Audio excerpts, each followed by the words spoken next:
কৃষির ন্যূনতম সহায়ক মূল্য সহ একাধিক দাবিতে পথে নেমেছে কৃষক সংগঠনগুলি। বাড়াচ্ছে আন্দোলনের ঝাঁজ, চাপ তৈরি হচ্ছে কেন্দ্রের ওপর। পাঞ্জাব হরিয়ানা সীমান্ত থেকে কৃষকদের মিছিল এগিয়ে চলছে রাজধানী দিল্লির দিকে। যদিও মিছিল রুখতে মরিয়া দিল্লি ও হরিয়ানা পুলিশ, সিল করে দেওয়া হচ্ছে সীমান্ত। মঙ্গলবারের পর বুধবারও পুলিশের সঙ্গে আন্দোলনকারী কৃষকদের সংঘর্ষ বাধে। ফের টিয়ার গ্যাসের সেল ফাটায় পুলিশ। আন্দোলনকারী কৃষকদের মধ্যে 100 জনের বেশি আহত বলে জানিয়েছেন নকশালপন্থী কৃষক নেতা তুহিন দেব।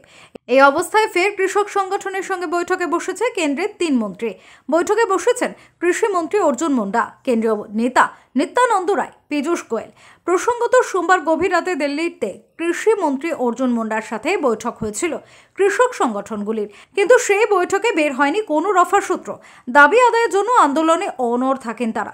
এদিকে আন্দোলনকারী কৃষকদের ওপর কাঁদানে গ্যাসের সেল ফাটানোয় নিন্দায় সরব হয়েছে ভারতীয় কিষাণ ইউনিয়ন। বৃহস্পতিবার রেল রোকোর ডাক দিয়েছেন তারা। দুপুর 12টা থেকে বিকেল 4টে পর্যন্ত কর্মসূচি পালন করা হবে বলে সংগঠনের পক্ষ থেকে জানানো হয়েছে। সুমন্ত দাশগুপ্তের রিপোর্ট, ওঙ্কার বাংলা।